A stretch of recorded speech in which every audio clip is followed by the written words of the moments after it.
Pinuna ni Senador Robin Padilla ang Department of Transportation o DOTR na tila pinabayaan ng kanyang lalawigan sa Camarines Norte sa pagsasabing senador din ako.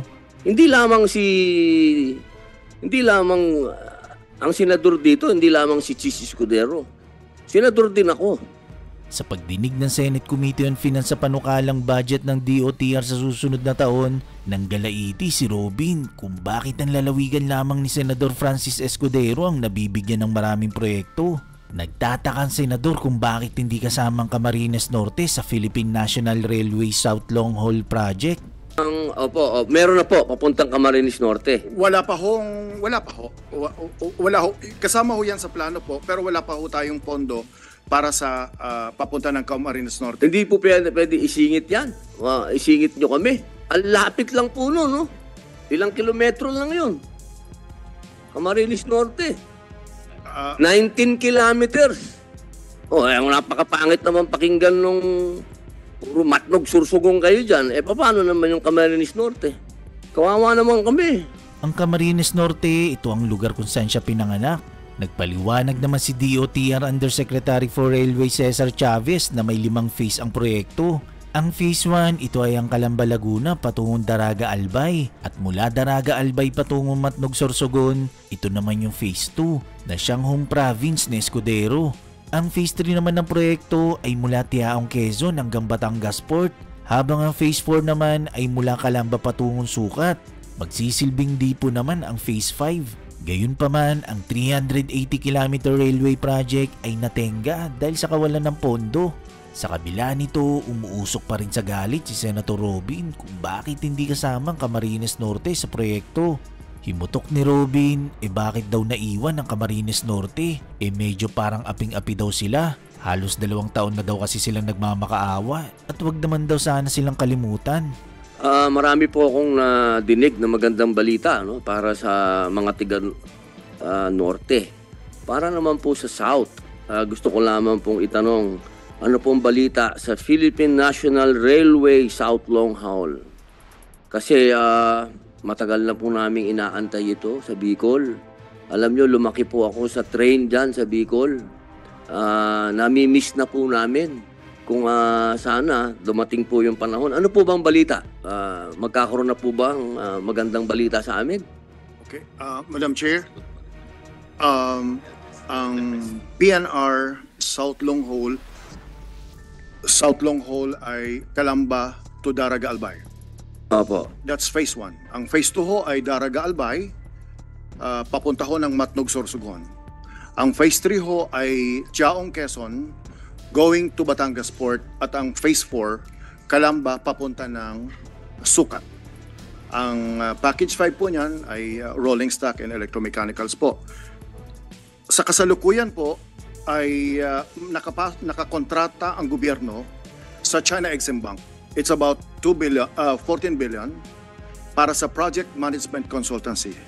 Katulad po ng loan sa JICA at Asian Development Bank, kapag ka ang katulad ng China at ang Japan, Asian Development Bank ang nagpapautang, ang dalawang kondisyones ho doon ay number 1, ang consultancy or project supervisor ay galing sa kanila. At ang contractor din po ng civil works, rolling stock, electromechanical ay galing din sa kanila. Sa Calamba to Daraga Albay, ang project management consultancy ay CRDC, China Railway Design Corporation. Ongoing po ang trabaho ho nila. Opo, consultancy pa lang po yun. Okay po. Yung civil works, maputol ko po kayo, sir. Yung pong sinasabi sa NEP na meron 3 billion na alokasyon para sa proyektong ito, sa consultancy, ano po ba yung ibig sabihin nun? Ano po bang saklaw nun? Ang saklaw po ng Project Management Consultancy number 1 ay gumawa ng terms of reference para doon sa mga procurement katulad ng civil works. Pangalawa ho is project management supervision hanggang sa defects liability. Sila po ang bisor ng proyekto at sila din po ang nagre-revise ng design. Nagkasama rin sa trabaho nila ay yung parcellary survey at pagdidisenyo kung saan ang alignment, kung anong klaseng istasyon, ilan ang laki, ilan ang haba, ano ang klaseng height, may embankment, paano ang mga bridges. Sila ho ang gumagawa nun, kaya po malaki po yun. Sa international standard, that is acceptable ho. And sometimes, before the Duterte administration, ang project management consultancy of an international contract is about 3 to 5%. In this case, umabot po ng 7%. And that is acceptable also in the international community ho. So mayroon ho tayong project management consultant. Pero yung civil works, nagagawa ng 34 stations ho. Papunta ho ng Bicol, wala hong pundo na dumating. So may pinirmahan si Secretary Tugade sometime in February of 2022 para sa civil works, pero hindi ho na ipadala ng China Exim Bank ang pondo. And therefore, sa panahon ni Secretary Dominguez ng Finance, dito ho ang transportation ay implementing agency lang. The one that applies the loan, negotiates the loan, signs the loan, is DOF po. Therefore, si Secretary Dominguez at the time, Secretary of Finance, siya ho ang nagsabi sa China Exim Bank, kung hindi ninyo bibigyan ng pondo, considered our loan application withdrawn. Pagkatapos ho ng May 30, walang sagot ang China Exim Bank. Nagsulat ho si Secretary Dominguez sometime in June, middle of June 2022. Wala kayong sagot. Therefore, considered withdrawn. Sa ngayon ho, wala ho tayong loan sa China Exim Bank. So, nakatenga ho ang South Long Hole. Ang pinag-aaralan po ng ating kalihim dito. Sir, nakatenga. Bali, wala po itong ngayong kalinawan. Tama ho kayo. Sapagkat mayroon lang po tayong project management consultancy.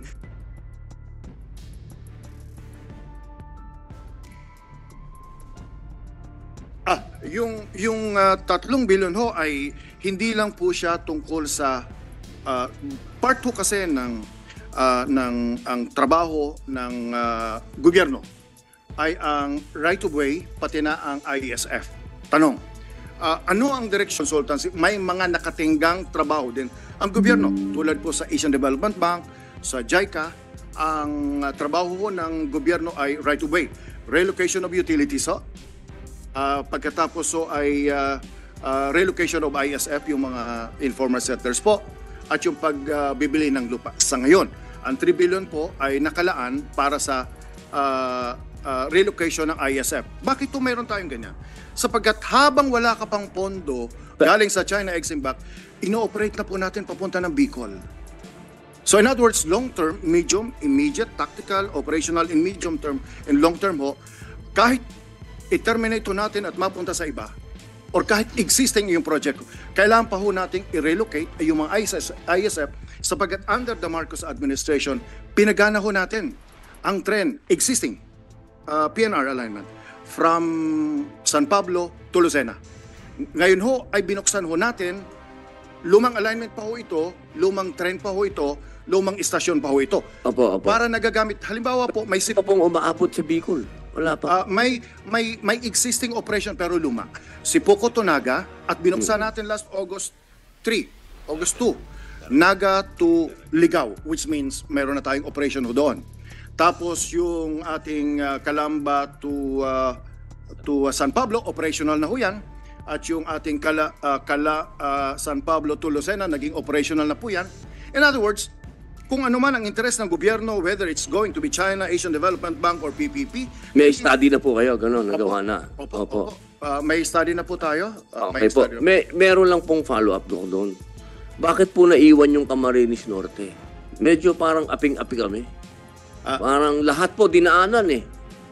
Lahat dumaanan eh. Biglang kumanan. Nakakalimutan yung kaliwa. Parang bakit po kaya? Ano? Ako po ay Bicolano din, Madam Chair. Ano pong nangyari sa Camarines Norte kaya? Kahit noon pa ho, policy ho. Kung idadaan ho sa Camarines Norte, well, ano ang future line? Ang future line, ang future ho, not in this present project ho.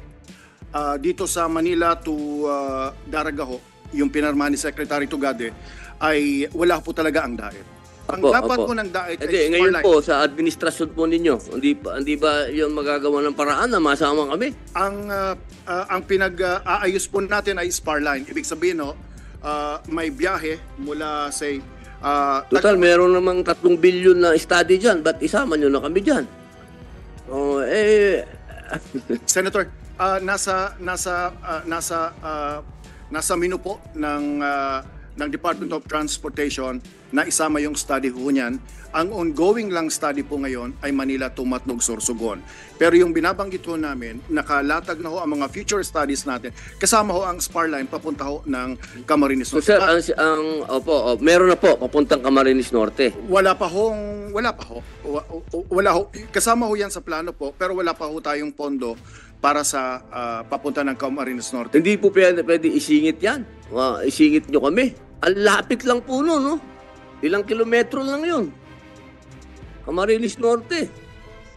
19 kilometers. Alam nyo po, sir, ganito yan eh. Kung gusto po natin talagang harapin ang peace and order dito sa bansa natin, dapat alam natin kung saan yung mga lugar na talagang may poverty. At talagang alam natin kung saan namumulaklak yung tinatawag nilang pagtawag sa revolusyon. Kapag kaganyan po, na lagi kaming naiiwan, katulad yan, humihingi din kami ng airport sa inyo.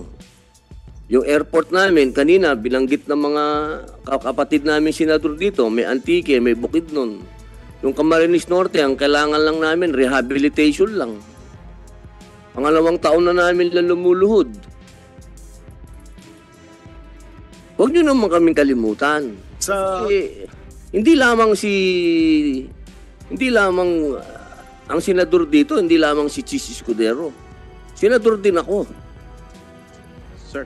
Ang napakapangit naman pakinggan nung puro Matnog, Sursugong kayo dyan. Paano naman yung Camarines Norte? Kawawa naman kami.